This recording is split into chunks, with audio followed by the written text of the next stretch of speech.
Hello, welcome to another episode of Silence is Golden. My name is Troy Dean. I'm Simon Kelly. And the reason there was a delayed start there is because our little fallback monitor here has changed and I can't see when the stream is perfect and when it's not. So there you go, we just learned something. Coming up, of course, this is the show where we help you start and grow your own business as a WordPress freelancer. Coming up on today's episode, mind you, we're still in alpha, so this isn't even official. There's no episode numbers or anything. We don't really know what we're doing. But coming up on today's episode, we're talking about Black Friday and how we all now have a little more credit card debt than we did 7 days ago. We're talking about some big changes over at Envato. We're also talking about WordCamp US, and Simon's going to talk about Tide Project and show us how to build a prototype in Beaver Builder. Stay with us.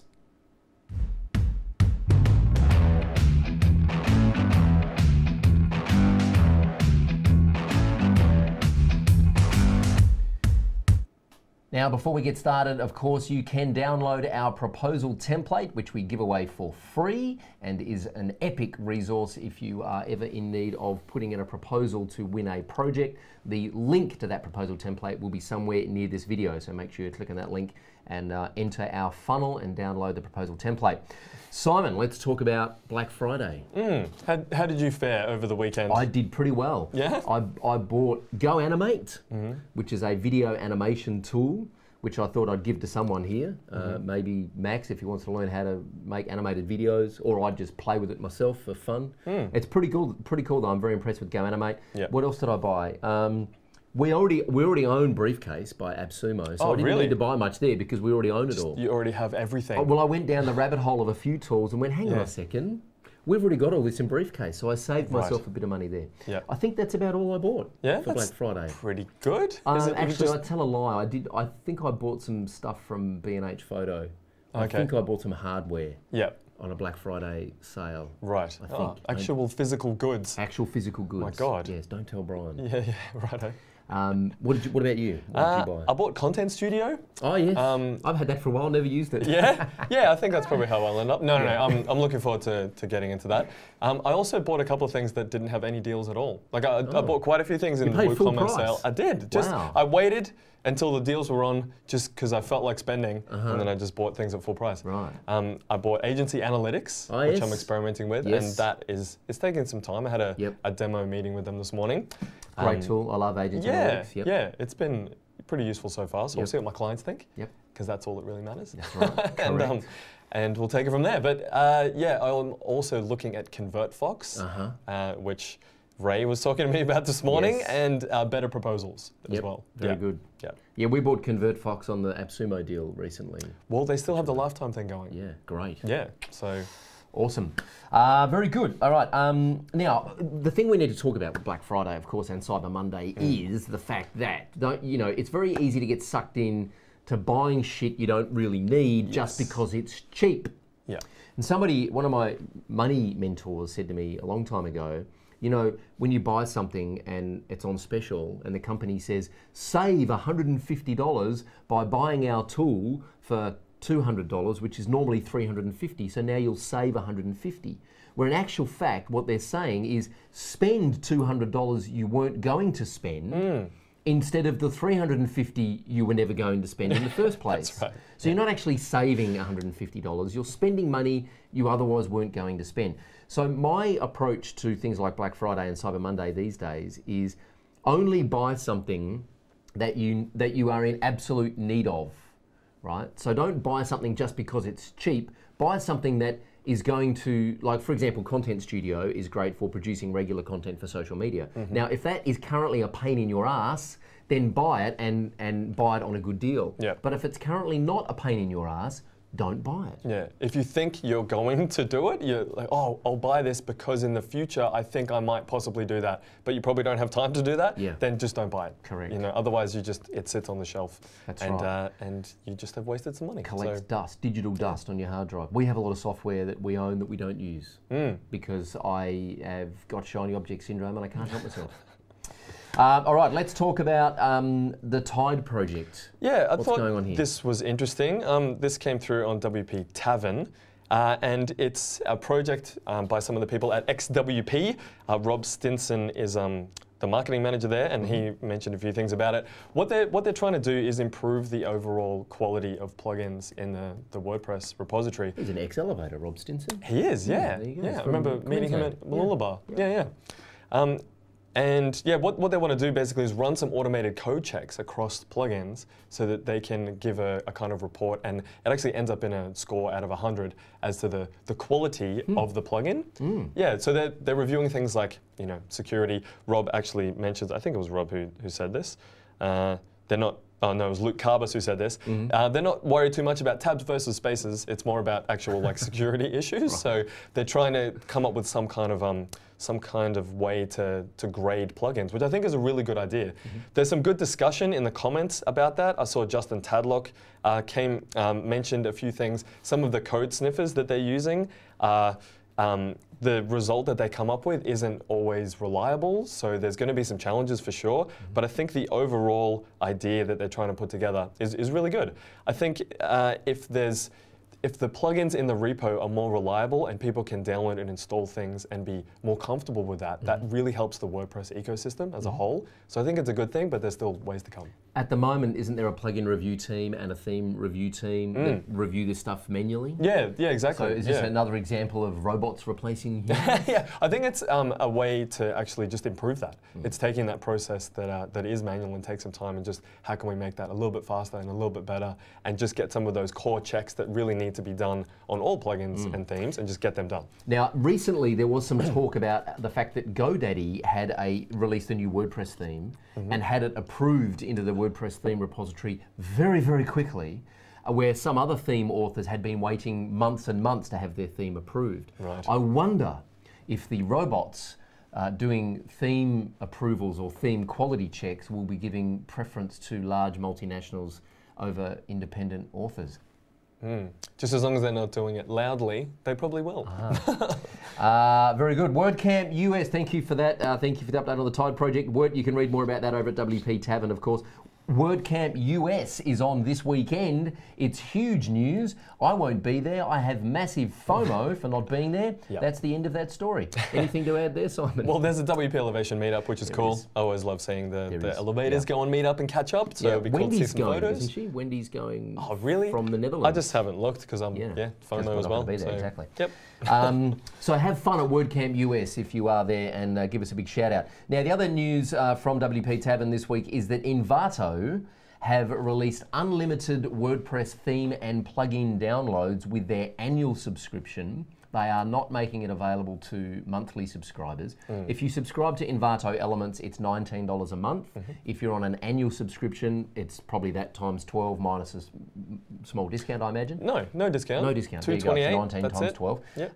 And if you're on an annual subscription, you get unlimited WordPress plugins and themes, unlimited downloads of WordPress plugins and themes. But it's not all themes and plugins, is it? It's just their premium and popular ones. Is that right? That's right. Well, I'm not an annual subscriber, so I don't. So you don't 100% know. No, but I have taken quite a bit of a look into this, and just to see if I should upgrade. Well, there's a bit of conversation from people who are disgruntled, saying that they're a monthly subscriber and they want access to the unlimited downloads and themes. That's right. What's your take on this? Well, especially because they, when Envato Elements first came out, they were really trying to get people on board, obviously.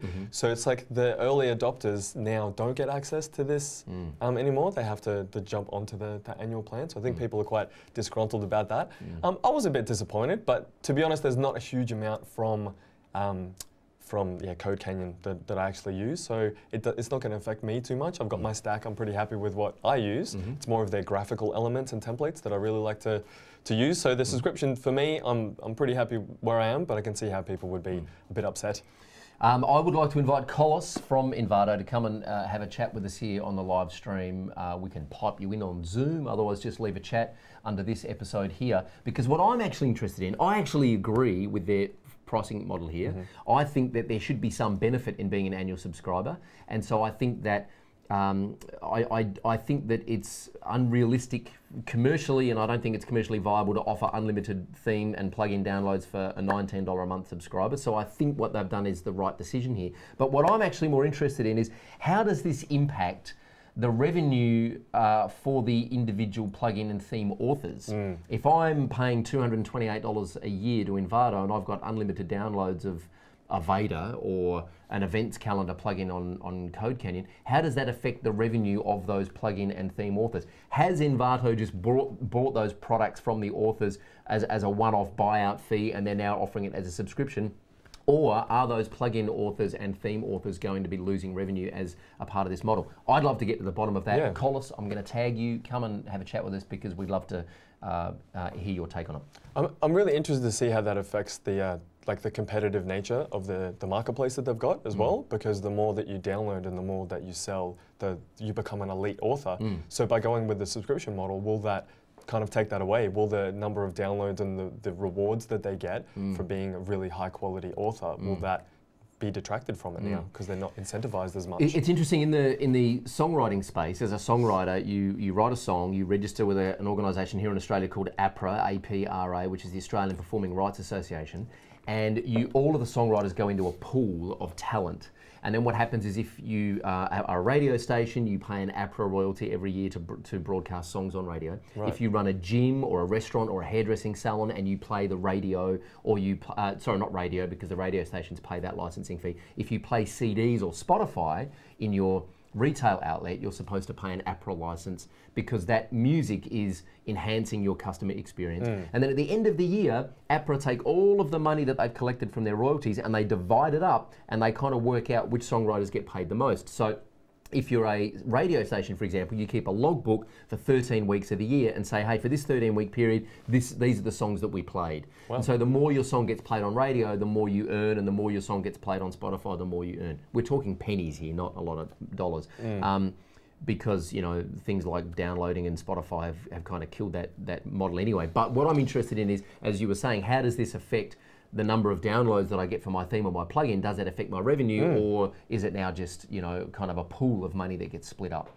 Be interested to hear from the guys at Envato. All right, Q&A time. The only question we had in the Facebook group this week is, what time does the live stream happen? Well, it's supposed to be 10 o'clock Tuesdays, but we are in alpha, we are iterating, we really don't know what we're doing, and we're solving problems 1 week at a time. So we'll probably go live somewhere between 10 a.m. Tuesday and, I don't know, 10 a.m. the following Tuesday. 10 a.m. the following Tuesday, exactly. So if we go live once a week, it's a bonus for now. But the plan is to be going live at 10 a.m. Tuesday, Sydney time, that is. And the plan is also to replace these stools that squeak with chairs that don't. Wow, what a show. That's another problem that we need to solve. Well, the reason that it has been a bit delayed is because we're trying to make the studio better and better. It's not just that we're just, late all the time. Hence, you can see we have these lovely white walls behind us. Here we go, these lovely white walls over here. That we are, amazing. Tomorrow, we're having wallpaper put up on the white walls. The wallpaper is called Grunge Stone, which, as Max rightly pointed out yesterday, sounds like a bad 90s band. Grunge Stone is going up on the walls, all 3 walls tomorrow. The blue wall is gone. This is the last time you'll see the aqua, teal, whatever it is, blue wall that Jin painted while I was overseas last year. It's gone. It's being replaced tomorrow with wallpaper. So it's a work in progress. Yeah, it should be good. Yeah. Cool, all right. Let's get into some prototyping. Yeah. What's a prototype? That's right, exactly. Why do we prototype? Yeah, so last week we covered some site planning. So if you haven't checked out last week's episode, have a look at, well, can we even check it out? Because the internet was actually cut off midway through our stream. So somebody pulled the wrong pin out of the bomb and they destroyed the internet. That's right, in the whole building, so it wasn't just us. But I think we'll put the link up to the site planning document as well, and we'll just pretend that episode was fantastic. So after when you've won the job, basically, won the job with the client, or you're just thinking about how this job is even going to, how this site build is going to happen, you want to plan out the website, and then you want to build a prototype. You want to create something that is tangible in the browser. It's not quite designed, but it gets the elements together so the client can see, oh yeah, I see if I click that, that will take me there, but the design's not quite there. Now, the main reason that I do this is with e-commerce sites, any kind of custom features that we've got, something that might be a little confusing to explain to a client, or something that I don't properly understand how we're going to do it. I want to build the prototype so I can go, okay, great. I can put into messy code, we can try different plugins, we can just throw things at it, build something, create like the minimum viable product basically, get that approved before we go and spend a lot more time, a lot more energy, a lot more money on building the actual functional website. So it's a point to be able to get faster, rapid feedback and approvals to move forward. I use it with pretty much all of my projects, but I've also just sold prototype to a client. There's a client that I'm working with that are an aquarium in Queensland. I think I've mentioned this already, but we're trying to build their stock management system and their shipping system. And when it comes to live animals, they change size and they eat each other. So it needs to be synced all the time. So we're doing imports daily. And we didn't know what that looked like and how that was even possible. So we had to build this. And if we went through all the effort of design, coding, and getting this perfect, it would have just taken forever. So we built the prototype. We can get feedback with the client and understand exactly what needs to happen and iterate quickly instead of investing in building the whole thing. So excellent. So I do want to see the WooCommerce extension, the Horace 8 Walter WooCommerce extension. The Horace 8 Walter. Yes. So at the end of the day, when Horace has eaten Walter, then you can just make an adjustment in your stock via the Horace 8 Walter plugin. Coming soon to the WooCommerce someone marketplace. needs to write the Horace 8 Walter WooCommerce extension. It is very complex, but I'll see what I can do. Great, excellent. So this is why we do prototypes, to clear up confusion for when Horace eats Walter, we then know how to deal with it. And we clear up the confusion before we launch the website and before we go live. Yeah, sometimes before you deliver the proposal, that is the fixed project proposal, just following the tally lights here. Yes. Before you give the proposal, sometimes I've had this many times, you're working with a client, you're talking to them about how you're going to put this site together, and you think, wow, I don't have enough information to be able to actually give you an accurate quote. You kind of feel maybe a bit embarrassed to say that. So, okay, what we'll do is we'll put together a prototype where it's not going to be the finished product, but we need to be able to see how this is going to work. We need to do some experimenting, and you can pitch that as a proposal. And that typically comes in, think about what the bigger project would be, and then typically about 20% of the project is what I would charge for a proposal, for a prototype. It really depends. Some of them, this particular one, we're actually just going on a monthly basis and working with them because we both know from both sides the scope is changing all the time, and that's totally fine. We just had that conversation with the client, building the prototype. It's fine. It's been actually a year-long prototype. Awesome. It's a bit of a nightmare, but yeah, good. What does a prototype look like? So we're going to do a simple one, not the one that I was just saying then. We're going to just have a look at a really simple one. No Horace 8 Walter. No, not this time. Yeah. That might be episode 4000. I'll show you that one. Okay, so I'm going to jump into... by the way, Amy Keys got the Logitech C920 USB camera for $49 during a Black Friday. So well done, Amy Keys. Good stuff. And Kath Hughes is currently at a doctor's surgery and can't hear us, so she's making up her own bad lip-syncing version of what we're saying. Oh, that's cool. And Monte Cristo is in Thailand. He is. And I'm jealous every time he posts anything about whale watching and sunsets. Yes. Yeah. Okay, so... so we're going to share Simon's screen here. Let's go and have a look at the computer. There might be a little bit of a delay here, so I'm just going to take it slow. Just going to do a little scroll, see what that looks like. Yeah, cool. That's not too bad. Beautiful. It's about half a second. Okay, so what we're looking at now is obviously a very, very basic website. It's just a simple install. I've got Beaver Builder theme running. I've got the Beaver Builder plugin. I actually have the version 2 at the moment. Now, what I'm working on with a client is actually a venue hotel website. So they've got what's on, they've got a page for dining, the blog, about us, contact us, FAQ, and the blog is also up there.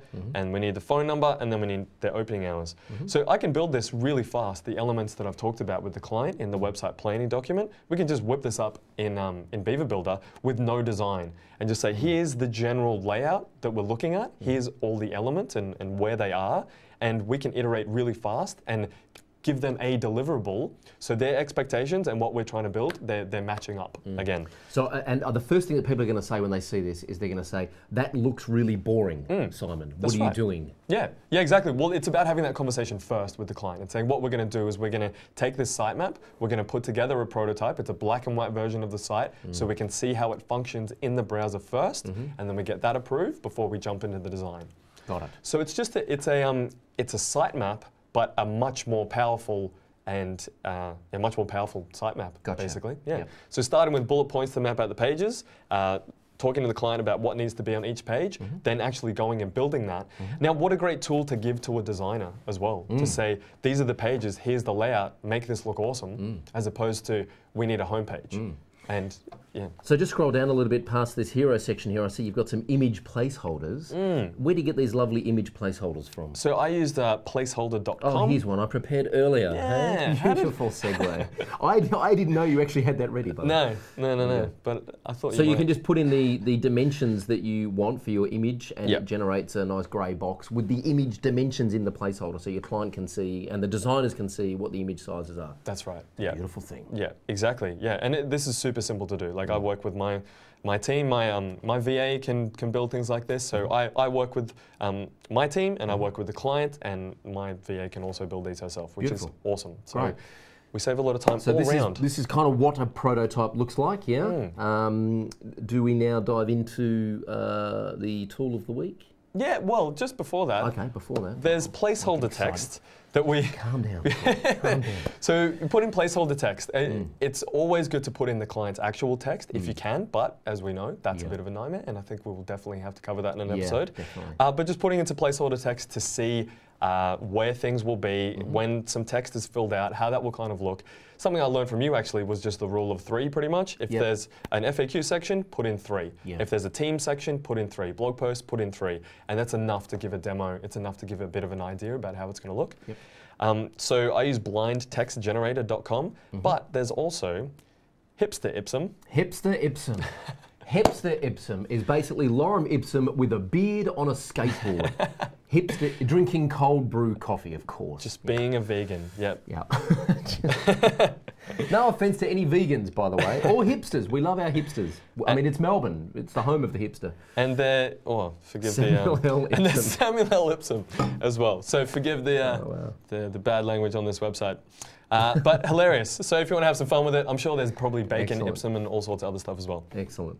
Cool, so there you go, prototyping. Fantastic, good. So prototyping with placeholder.com, hipsteripsum.com, and Samuel L. Ipsum. Fantastic, there's some fun for you. Are they the tools of the week?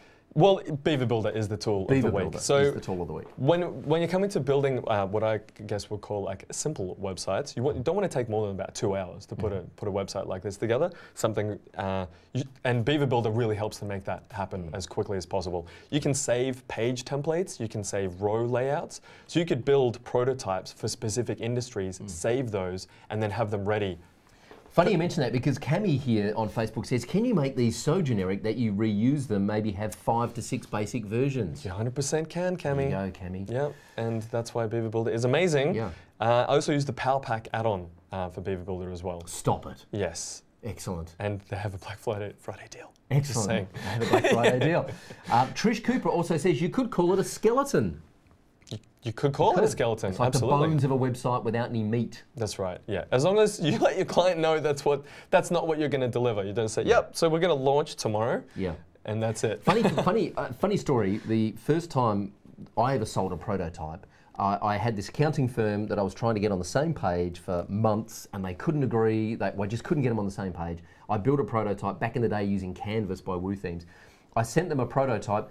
They called me up and they said, we love this. This is what we want. Can we go with this? And I'm like, yeah, great. It's a prototype. I'm glad you all agree. And they're like, no. This website is so clean and so beautiful. We want to launch it as is. It was a black and white version of the website. Nailed it. I said, well, let me at least make it, tart it up a little bit and make it look nice. But it was straight away, the aha moment for me was, we're in the browser, which is where you should be collaborating on websites, not in functional specification documents, but actually in the browser, because that's where they live. Beautiful, okay. So Beaver Builder is a tool of the week. Great, okay. Anything else? What do you reckon? No. No? That's We're it. just about done. Yeah. Interesting comment here from Kath Hughes, says, in brackets, surprised to see Troy look intimidated by Simon's confidence. I appreciate this turn of events. Wow. There you go. Is that how we come off? I didn't know that I was intimidated by your I'm going to confidence. sit up a little taller now. Oh, is that right? I need to adjust my, here we go. I need to adjust my, get a little bit taller, get my hair a little bit more up, a little bit taller than, there we go. Chest out, chest out, hey? Oh, making me feel well, there we go. now. Well, there we go. I didn't know that I looked intimidated by your confidence, but there we go. That's you go. well done. Congratulations.